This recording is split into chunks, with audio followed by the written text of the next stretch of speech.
Hello, my name is Roisin and welcome to the vlog.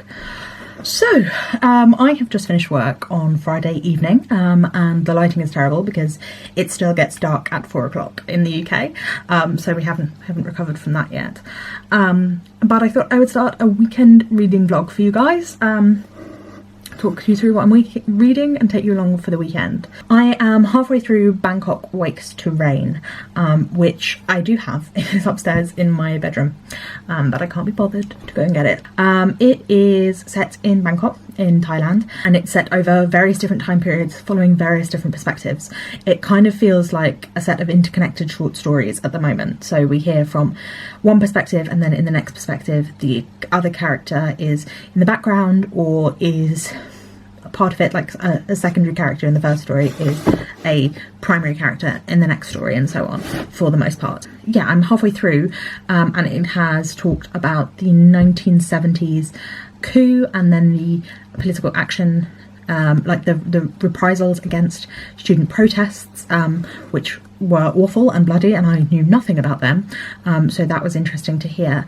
And it's a lot about like the building up of Bangkok in the 80s and 90s, and yeah, there's not really much going on. We're just hopping about with different characters at the moment, but it does feel like they're kind of drawing together around specifically a house in Bangkok and a high-rise building that's being built around this house, and I think it feels like things are going to get more intertwined as we go on. So far I'm liking the writing. I'm not loving it, but I am liking it. There are moments of real interesting writing that feels really like cleverly done, but it doesn't feel consistent throughout, but I do like it, and that's what I'm reading. That's all I'm reading at the moment. The only book I'm reading this year. Oh, that is a lie. I am listening to Sahara by Michael Palin with my boyfriend as we go to sleep, but I probably won't talk about that here. If we finish it by the end of January, I'll wrap it up, but yeah, I probably won't talk about that in this one because we listen to it so slowly. But I'll probably pick up some other books over the course of the weekend, but we are fairly busy. We're definitely busy tomorrow, Saturday, so I will take you along for that, but I might not read as much as I would like to. Going to the football tomorrow with my dad, going to third round of the FA Cup, Palace v Southampton, so we're going to go watch that, and then in the evening going to a 30th birthday party. I think it's just drinks at a pub, so it's going to be fairly low-key 30th, but should be fun nonetheless. And on Sunday the only thing we have to do is shift our chest of drawers into the spare room because we've got another chest of drawers coming on Monday, being delivered, so that's the only thing we've got to do is like make sure and like clean it down the back of there, because I'm sure it has not been the best since it's been there. But anyway, so we'll do that tomorrow, on Sunday. I'm not sure there'll be much, and I'll talk to you about my reading. That's what we'll do. So see you in the next clip. Hello. So we are on our way now into London to watch the football, and I forgot to bring my camera, so we're on the phone, because we had to rush this morning because of the train strike. Means that there's no trains leaving our station at all today, so we have to drive down, as you can tell by the fact I'm in a car, so that meant we had to like leave slightly earlier. But anyway, we are now on our way, and I will take you with me. I have read more of Bangkok Wakes to Rain, but I will talk to you about it later. Against you get infant.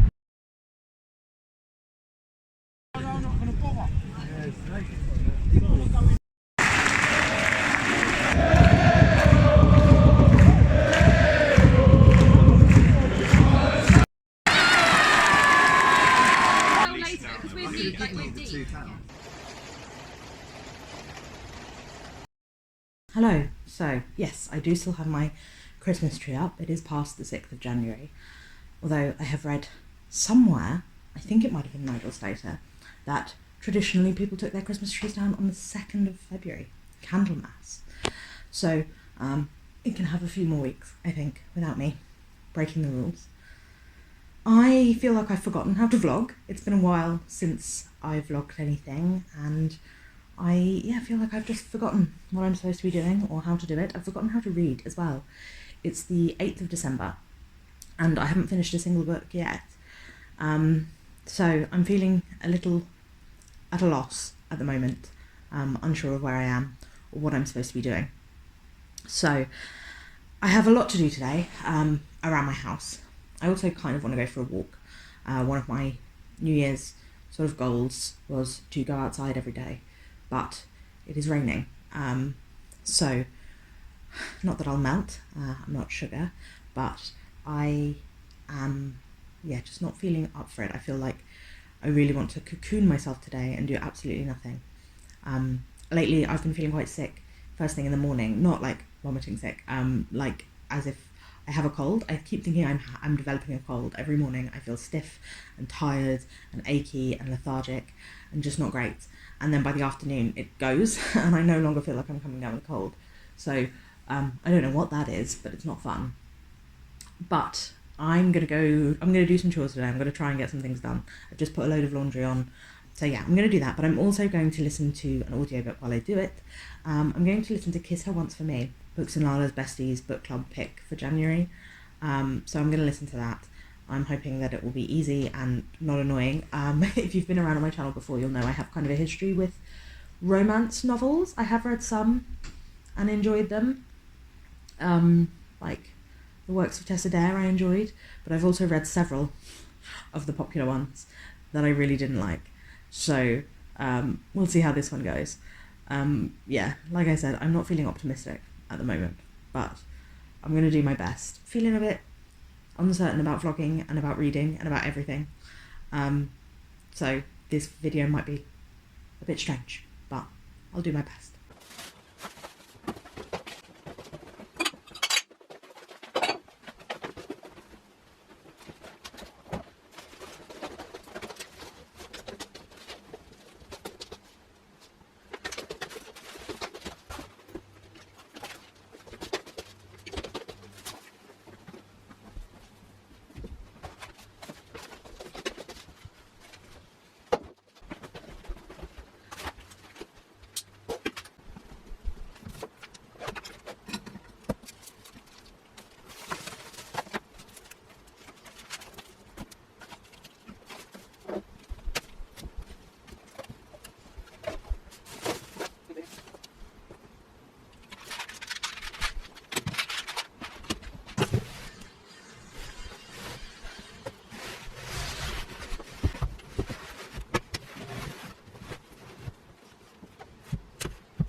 So I have tidied the room ready for the chest of drawers to come. I have moved the bed, as you saw, because I watched Caroline Winkler. I'll leave her channel linked in the description or in the cards, and she said that symmetry is your friend if you like a classic style, and I do. And I like a Wes Anderson style too, and his shots are always very symmetrical. I can't do much in my house right now because I can't afford to, but I can at least put my bed in the middle of the room. So I'll see what I can do with the sides, with the, what are they called? Side tables, because I don't have those side tables, but we'll see. I have started Kiss Her Once for Me now, and it's going all right so far. I haven't got that far into it, about an hour, and it's fine.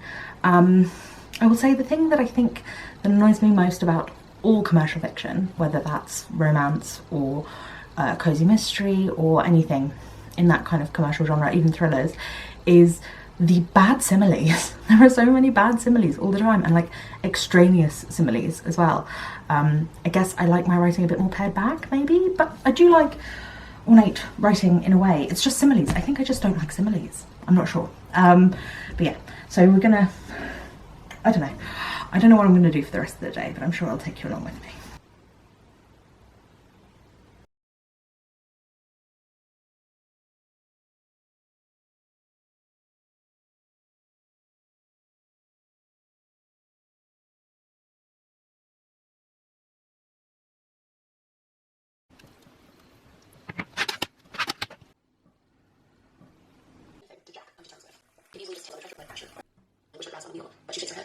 came by, I continue, and I am impressed by how measured my words are, by how well I'm feeling indifference in this moment felt so silly from loving you too quickly. Because I didn't want to be that awkward clingy one-night stand. Hello, where is it? Hello, so it is Monday now, and hopefully I will finish off this vlog today. I've just finished work. I've been working from home because we had a chest of drawers delivered upstairs. Very exciting. I will show you a bit later. I still need to put the legs on them, unfortunately, because they're quite heavy. But so I think I might have to wait for my partner to give me a hand to do that. Not the legs are heavy, the chest of drawers is heavy. But anyway, I am like 3/4 of the way through Bangkok Wakes to Rain, and we have got to the future. It says in the synopsis that it does the past, present and future of Bangkok, and so when I spoke to you before, I talked about a missionary in the early 20th century, I think. That was my assumption, and the 1970s and the student protests that led to brutal repression, and then we've gone through sort of present day Bangkok and into the future, which is a like post-apocalyptic future. There's been a floods. It's not really explained why. I guess we can assume global warming, and nothing other than Bangkok is described, so we don't know how it has affected the rest of the world, but people are clearly still living. But it's got to a kind of sci-fi point, and the thing that it's reminding me of most is The Old Drift by Namwali Serpell, which in a similar vein had lots of different people, basically 3 families from Zambian history from the early 20th century into the future, and that slight sci-fi element. And whilst I really enjoyed it in The Old Drift, I'm not loving it as much here. I'm liking it and it's not doing anything specifically wrong, but for some reason it's not quite connecting with me. There's something missing either emotionally or style-wise that means that it's not working for me as much as I would like. There's a fair amount of detachment I feel from all of these characters. They all feel a bit like listless and lost, and they don't know what their place. And I feel like Bangkok itself as the setting, and this house in particular in Bangkok, is not being brought alive enough. It's not feeling like as much of a character as I think it should in a book like this, which is kind of an interconnected short stories of Bangkok's history. I feel like the place, the sense of place, should be a bit stronger. There are individual places that I can see, particularly the swimming pool, and I think water is a really big like part of this book. Water, like, it's called Bangkok Wakes to Rain, and there's floods that rise and rising sea levels, etc. But also the swimming pool, and there's a lot of like water metaphors. There's also a lot about family. All of the children in this book seem to have one parent, or if there are 2 parents, only one is present on the page, and the one person I can think of who has 2 parents is over 2 different stories, and it's a different parent in each story. So family as a group is not really explored in here. It's all quite disconnected and disparate. There feels like people are struggling to make a connection, and I don't know if that's why I'm struggling to make a connection with the book as well. Like I said, it's fine and I'm not hating it, but it hasn't quite drawn me in as much as I would have hoped for my first read of 2022. I'm also reading Kiss Her Once for Me, as I told you, and whilst it is incredibly predictable, so predictable, everything's kind of laid out for you right from the beginning, it's still quite enjoyable and I don't hate it, as I have done some of the others. The writing, whilst it does have some of the takes of romance writing that I've noticed, particularly it will say like, oh, I caught her gaze, the kind that blah blah blah, or like, he had those eyes, the kind that, I find that they use that way of describing things a lot in romance fiction, and it always annoys me. Every single time someone says the kind that blah blah blah, it's like, just put it all together. Just say like, his eyes blah blah blah, or her laugh blah blah blah, not her laugh, she had this laugh, the kind that. It just feels too precious, and I really don't like it, but that's so pernickety. I wish there had been a bit more like suspense and a bit more. So basically the premise is that she a year ago had a one-night stand with a woman, and she really had a huge amount of attraction to, really felt for this woman, but something happened that meant that it didn't go the way that she wanted to, and she was feeling heartbroken about it. And at the beginning of the book she ends up falling into this like marriage of convenience with this guy who needs to get married for an inheritance, and is going to give her the money, give her part of the money if she agrees to marry him, and then divorce a year later. And so she goes back to his family house for Christmas, and turns out that the woman that she had that one night stand with the year before was his sister. And so the falling into this marriage of convenience, you really just have to go with it. There's no real like moment of consideration or real like feeling like she would do this. There's nothing like put into our character's motivation to make it that clear that she would do this. It doesn't feel very authentic. You just have to be like, that's the setup, we're going with it, even if it's complete nonsense.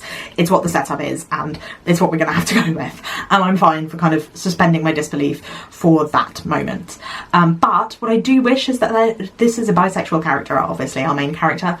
And I wish there'd been a bit more of like a pull between the two, rather than it being so very obvious which one is the right one. I wish there had been a bit more tension there, because not only is it obvious which one is the right one, it's obvious who the wrong one is supposed to end up with. Like, everyone's going to be nicely paired off at the end, nobody's going to be upset, and I wish there had been a bit more tension somehow. And maybe it's just from watching Korean dramas and I want like my second lead to feel like they have some actual possibility, but they don't. Not that I really ever choose, I never really prefer the second lead in Korean dramas, but at least they have like some sort of connection there, some sort of chemistry, which is severely lacking between our second lead and our main character in this book. But it's fine, it's very readable. Probably should have read it in December because it's very, very Christmassy, but that doesn't bother me too much. So yes, for now, well, I'll show you, I'm going to try and put the legs on a chest of drawers, and I'm going to edit a video. Those are my two plans for the evening. I'm going to put this before my outro, but I just wanted you to know that this week I also made a olive oil citrus cake with a honey citrus glaze, and I'm very happy about it. So I'm now eating cake in bed. I am unwell and my fringe is doing something mad. I am unwell, as you can maybe tell, so that's why we are in my bedroom, and I haven't framed this shot particularly well. Anyway, it is several days later than the weekend. This was supposed to be a weekend reading vlog, but I have finished both those books, and I did finish them both a while ago, so I'm here to wrap it up. I'm just frankly exhausted, and also it's hard to film in the winter in the UK when you're working during the week. The lighting's just terrible. I think I need to sort something out about that for next winter. But anyway, I finished the books. So I finished Kiss Her Once for Me, and it just got more and more annoying as we went on, and I didn't love it. The ending, I think just as soon as everything starts to get more sincere, and the like third act breakup or whatever it's called, second act breakup, I don't know what it's called, I don't know the terminology. Whenever that happens with romance books, I'm just not into it. I find it cringy, I find it difficult to watch.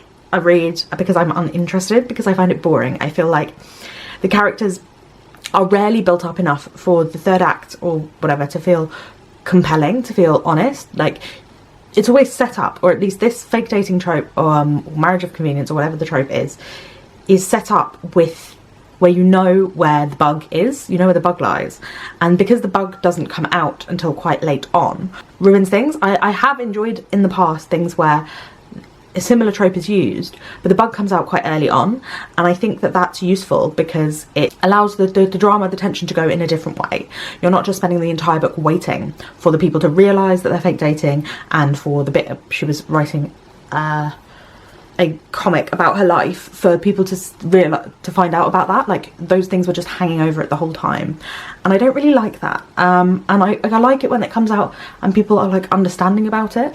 I don't like it when people get dramatic about stuff that feels over the top to be dramatic about, and then also everything gets resolved like too easily. It's like, why are you being this dramatic about it to then be resolved so easily? Like, none of it felt earned. The drama didn't feel earned, and the reconciliation didn't feel earned either. And yeah, as I've said before about romance books, when the characters get together, they like lose their personality and just become a collection of cliches, like just spouting all these emotions at each other, and it just doesn't work for me. I just don't like it. I don't know what it is, but for me it doesn't work. And I think I've rarely liked a contemporary romance novel. I've liked some historical ones, but I haven't really liked contemporary ones. I mean, I like Vari McFarlane books, but they are more like on the women's fiction end of romance books, because they're like fade to black romances or clean romances, and they also always have like friends who are developed characters and are dealing with other things, sometimes more heavy-handedly than others, but yeah, I just feel like there is more to them than just the romance, which there isn't in the historical ones. It's fine. It's not that I dislike it being just romance, it's just that contemporary romance I feel like is just not for me. I feel like this kind of contemporary romance, the like cartoons on the front contemporary romance, it doesn't work for me. lines like kissing me like it mattered too much make me throw up in my mouth a little bit. That's what I wrote in my notes, especially when they're left as fragments. Like it was like, and then she was kissing me, full stop, kissing me like it mattered too much, full stop. Like that fragment, it's so overused in romance and I find it cringy and I don't like it. The saccharine and cliched descriptions of your lover always come in. She's like wild horses and rainstorms and something else. It's just bad similes, like lists of bad similes that are cliched and over the top, and I don't like it. It's lazy. Stop over explaining how everyone feels. Don't tell me what you've already shown me. It's not like it was show me this, don't tell me it. It was like, you've already shown me how these people are feeling about each other. You don't need to then have them tell me as well. You can have them tell each other, but you don't have to have them tell me in the narrative voice how they're feeling as well when you've already shown me. It feels like overkill. And the other thing I've written down is mound is such an unsexy word. Now my battery is running out, so I might have to do this again a bit later, but I also finished Bangkok Quite Serene, and this was much more successful than the romance book. I did enjoy this book. I don't think my feeling has changed that much from when I was talking about it in the middle. I liked it but didn't love it. I felt like it never quite went far enough. It was talking about the history of Bangkok, like I said, and the protests in the 70s, and then also present day Bangkok and climate change and the flooding in the future, and also like history, and it did link them all together by this place with a swing and an old house. And I kind of think I got most of the linkings, kind of remembered who everyone was, and it kind of comes back around full circle at the end to the earlier parts, in almost a Cloud Atlas way, but it's not quite as structured as that. It's a bit more random. It deals with like the beauty industry and class in Bangkok as well, and I thought that those were interesting things. And then but it did go a bit too sci-fi for me.